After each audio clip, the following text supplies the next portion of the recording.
As that date of October 26th draws closer and closer, I am very worried. Indeed, I'm more than worried. I'm extremely concerned. And it's nothing to do with whether the elections will take place or not. No way. There's something much more important than elections. There's something much more important than your favorite horse which you're supporting in this crazy political contest. Yeah, there's something much more important than that. And that is human life. Now, I'm not the only person who's concerned about all this. The senator from Makueni, Mutula Kilonzo Jr., is a very sensible person, very level-headed politician. Yeah, he normally reasons a lot, is a deep thinker. He's the kind of politician I call a deep thinker. Yeah. Now, in a recent TV show at the Nation NTV, yeah, he said that what we should really be concerned as a nation is to avert disaster, avert bloodshed. By the way, that is the same NTV show where Miguna was shut down by Larry Madowo. Now, you know, Miguna has been making things very clear to the powers that be. He has a way of putting things that they come out crystal clear. And I think he has stepped on a live wire. Now, obviously, some Jubilee mandarins have not been happy about what Miguna has been saying on TV, yeah, which is nothing but the truth. But then you see, Jubilee do not want the truth. They're still in denial. They're still in fairyland, yeah, and they want to remain there, yeah. So how dare Miguna disturb their peace, yes? So it seems Larry Madowo is an employee, of course, of the NTV, and it seems he was given instructions, yeah. So if the show is available here on YouTube, if you check out the show, it's very clear that Miguna was shut down right from the word go. Anyway, between now and the 26th of October, tensions in the country are going to rise up tremendously, okay? Sadly, this is something that can be easily averted, not easily, something that can be averted by a responsible government that cares for its citizens and the well-being of its citizens, yes? Because seriously, nothing good can come out of a battle between the voters and the protesters. And both are Kenyans. And both are within their rights, yeah, for what they believe, yes? But the problem is our politicians have led us into this confrontation that cannot end well. Now, by a strange twist of fate, yeah, probably, you know, prophets of God, real prophets of God can interpret this, yeah? But from where I sit, I'm not sure what it means. I have no idea what it means, yeah? And I have no idea whether it means anything, yeah? But the point is this: by a stroke of fate, yeah, the date of the repeat presidential election, 26th October, reminds me of another date in Kenya, a black day in Kenya. 25th October 1969, okay? This is when there was a bloodbath in Kisumu. The presidential guard of President Jomo Kenyatta opened fire on the crowd and killed many people. Yeah, the number for that is still classified information of the government of Kenya. We do not know. And amongst those killed, very sadly, were school children who had come to entertain the visiting President Jomo Kenyatta. Even more distressing is that over the years, this particular story has taken many different versions, okay? And the general version is that the guard opened fire to protect Jomo Kenyatta, yeah? Now you can see a photograph in front of your screens, okay? And now this photograph was taken seconds, milliseconds, before the guards opened fire on the crowd. Now if you look at the photograph carefully, is there any evidence that the presidential guard was under attack? Is there? This is very sad, yeah? Now in a situation like this, it would have been very easy to get the president out of the premises into his presidential vehicle and take off without any loss of life, yeah? But apparently somebody was very determined to spill blood that day, okay? Now in my club 1999, I share a very confidential, very sensitive document of what could possibly go down on the 26th, 27th, okay? it is very sensitive, and I just urge you to catch it. I'm very sorry, my dear club, my dear channel subscribers here. I would really have loved to post it here, but when you take it in, you'll understand why it can never be posted for public consumption. Okay. Anyway, as you can see from the photograph, there was no real immediate threat to warrant what happened next. Yeah, whereby, you know, at least even shooting in there to scare people, for instance, would have worked. Yeah, but the presidential guard fired straight at the crowd. Now, there are very many different versions that have come up over the years, yeah, from people who are there, yeah, and there's even one very sickening version that came out about 3-4 years ago, whereby there was a newspaper article that the late Dr. Njoroge Muigai, who was a very key member of the Jomo Kenyatta inner cabinet, kitchen cabinet, yeah, fired his revolver to protect the president. Okay.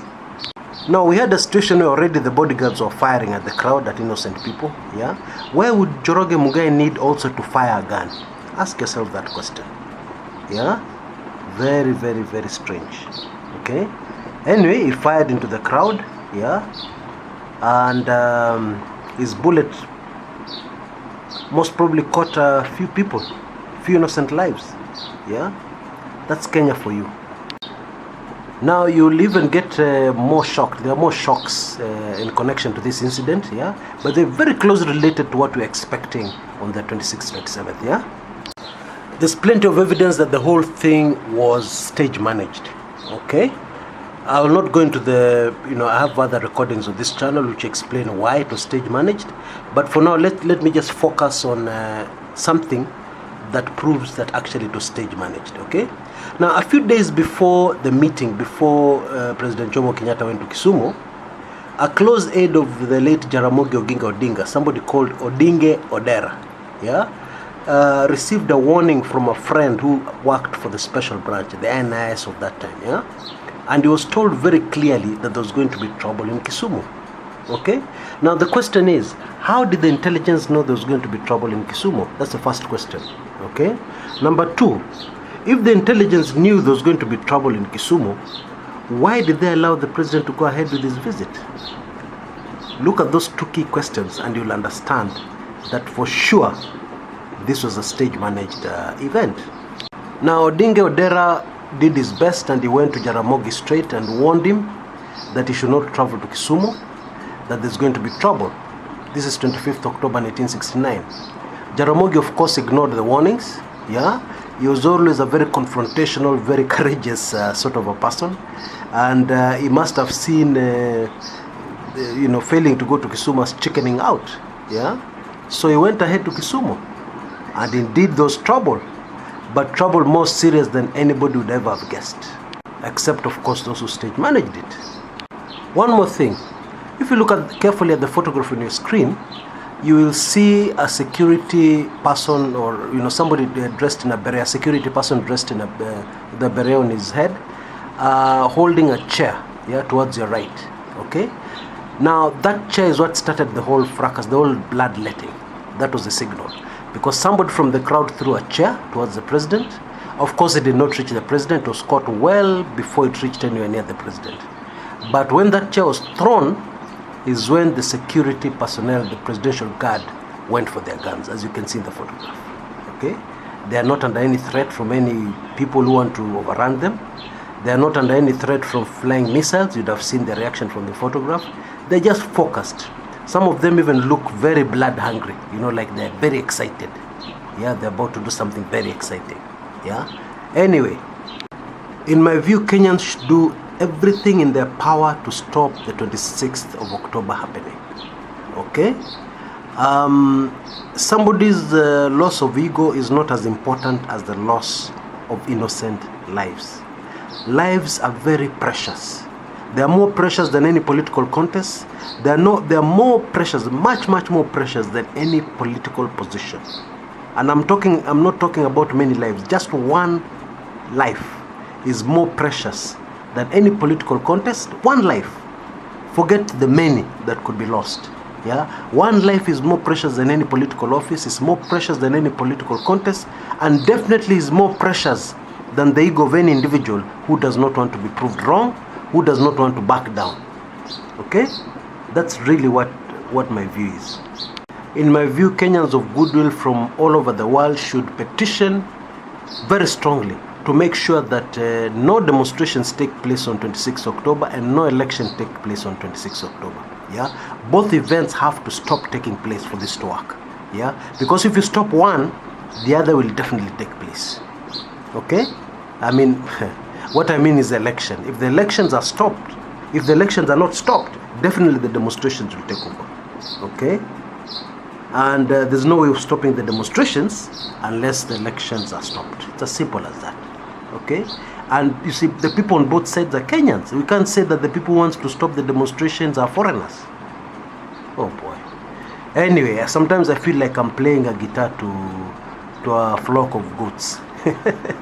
Yeah, but I feel like a lone voice. Yeah, talking and not being able to have any effect. That's, to be honest, that's what I feel. But anyway, that's my personal view on that matter.